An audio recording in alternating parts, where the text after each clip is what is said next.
Hi, I'm Brett Peterson, the Business Rogue, and today we're going to talk about who are your customers? Because customers are actually a really important part of your new business, and figuring out who you're going to sell to is not as straightforward as you might first think. So during this video, we're going to go through a lot of different ways you can think about your customer, ways to figure out who your best customers are at the beginning. By the end of it, you should know who am I trying to sell to, why am I going after that particular group. As always, if you haven't hit the subscribe button, please consider doing so. And to support the channel, hit the like button. Leave a comment if you think this is a good topic, bad topic, what you're hoping to see, who your customers are, or who you hope your customers to be. Let's get started. So first, who are your customers? What are you selling and who you're selling it to? They kind of go hand in hand, right? And as you learn more about who you're selling to, your product will probably change. And as it evolves, who you're selling it to will evolve too, right? Last week, we talked about an example from Clayton Christensen's Innovator Solution. What I didn't mention last week was that same company, when they did their study, they also found there was another group of people that bought milkshakes, but mostly in the afternoon. After lunch, sometimes early evening kind of snack for children, dessert for children, after they'd had their fast food meal. And usually it was parents who were coming into the store with kids. It was not people at the drive-thru. Right? So you have two very different customer segments here. Customers that would like little bits of food and candy and stuff in their milkshake, so it makes it more interesting to suck up in the morning through a straw. And then on the other side, you have parents who want easy milkshakes to give to the children. Completely different segments with completely different needs for the same product, which were milkshakes. One way to split up your whole mass of potential customers is by behavior, like we just saw. Consumers who are buying shakes to go to work, or parents who are buying shakes for their children. Those are two different customer segments. And that's a pretty good segmentation. In fact, I would recommend that if you're doing a different job for different people. I think you need to take that into account. But there are other ways to segment as well. One big one is how much people are willing to spend. Fashion does this all the time. Banana Republic, Gap, and Old Navy are owned by the same company. And so they've broken up their customer segments and actually made whole different stores for each of those segments. So high spenders, they're pitching Banana Republic. Medium spenders, they're pitching Gap. Budget conscious spenders, they're pitching Old Navy. But how they present it, how they market it, how the store feels when you walk in, how you're treated by associates, very different between those three stores. You see this with Trader Joe's as well. Trader Joe's actually owns a discount line of stores called Aldi's. Those are the same company. And in fact, if you look at their packaged goods, often they're very, very similar. They're boxes of random pasta or whatever. Very, very similar stuff in Trader Joe's and Aldi's. What they do, though, is they have higher quality fruit and produce in Trader Joe's and more specialty items. And they have more canned goods and a little bit lower quality produce in Aldi's. Trader Joe's and Aldi's also has another interesting piece where they segment on location. So they realize that people shop for groceries often relatively close to where they live. And so they've taken that into account when they pick where to put an Aldi's and where to put a Trader Joe's. You see this too with restaurants a lot. In St. Louis, for example, there's a restaurant called Cate Zone. It has two customer segments very, very clearly. When you walk in and eat there, there's two groups they're catering to. One group are kind of non-Chinese speaking Americans like me, right? And there are two awesome dishes they serve there. Crispy fish and sweet and sour pork. And they are both delicious and amazing. And you don't need anything else. Those are fantastic dishes and you can go there 100 times and just eat those two things and be happy. The menus are in Chinese, right? And so they have translations for those two dishes for their English-speaking customers.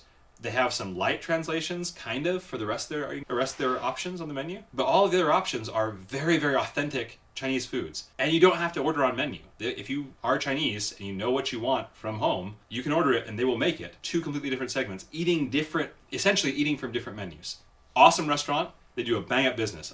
It's a 45-minute wait at 1 p.m. on a Tuesday afternoon. They're also in a East Asian enclave in St. Louis. So that's an example. So Cate Zone is a great example of both splitting up by language, right? But also by location, but also by language and some other kind of demographic information. Demographics can be useful as long as you mix them with something else. So if you're segmenting by age, you also need to understand how different times of life change people's behavior. Let me give you an example.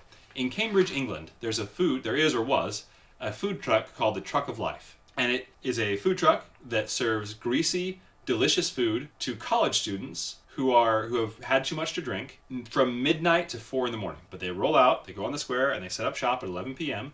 And people who've had too much to drink, specifically college students who've had too much to drink and are coming out of pubs, go get something to kind of soak up the alcohol from the Truck of Life. And they've made a very good niche out of focusing on one age group, college students, with one behavior set, drinking too much.